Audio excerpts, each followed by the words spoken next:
ছাত্র জনতার উপর গুলি চালিয়ে গণহত্যার দায়ে সাবেক প্রধানমন্ত্রী শেখ হাসিনা সহ তার সহযোগীদের বিচারের দাবিতে সুনামগঞ্জের মধ্যনগরে বিক্ষোভ মিছিল ও পথসভা অনুষ্ঠিত হয়েছে। শুক্রবার জুমার নামাজের পর উপজেলার কেন্দ্রীয় শহীদ মিনারের সামনে এই কর্মসূচি অনুষ্ঠিত হয়।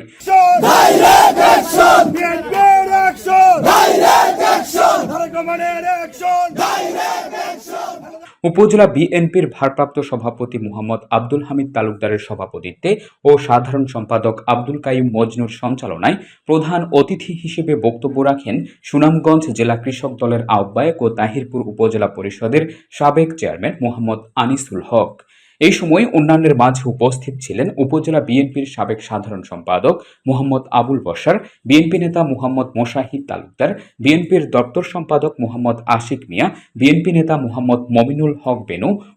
জেলা বিএনপির সদস্য মোহাম্মদ কামাল হোসেন, জেলা যুবদলের বন ও পরিবেশ বিষয়ক সহ সম্পাদক এম শহীদ, উপজেলা যুগ্ম আহ্বায়ক রায়হান উদ্দিন সোহেল, যুগ্ম আহ্বায়ক সাইদুর রহমান জিয়া, উপজেলা ছাত্রদলের যুগ্ম আহ্বায়ক মোহাম্মদ শেখ ফরিদ, মোহাম্মদ বাপ্পি হাসান, শহীদুর রহমান শিপলু, ছাত্রদল নেতা মোহাম্মদ আরিফ মিয়া, উপজেলা স্বেচ্ছাসেবক দলের আহ্বায়ক মোহাম্মদ রুকন উদ্দিন, সদস্য সচিব সাইদুল ইসলাম শেফুল প্রমুখ।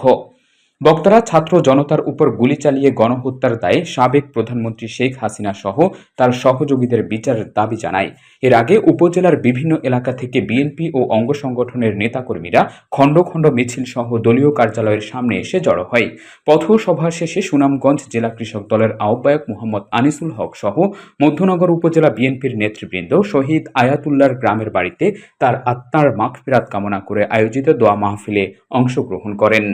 আমরা দাবি জানাচ্ছি এই সরকার যাতে আমাদের এমএলএসএলের একটি সুনির্দিষ্ট সন্ধান বের করেন, আয়নাঘর থেকে আমরা ইলিয়াস আলী ভাইকে অবিলম্বে আমরা ফেরত চাই। এভাবে অনেক ছাত্র নেতারা এখনো গুম হয়েছেন, এখনো অনেক মায়ের বুক খালি, তাদেরকে খুঁজে পাওয়া যাচ্ছে না। কাদেরকে হত্যা করে কোথায় গুম করা হয়েছে, কোথায় তাদেরকে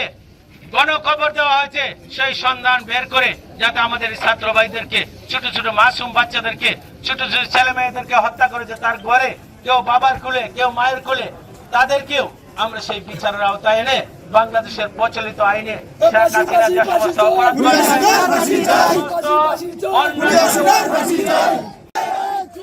বাংলাদেশ জাতীয়তাবাদী দল মধ্যনগর থানা শাখার সাধারণ সম্পাদক হিসেবে বলতেছি, অনুরোধ করে বলতেছি,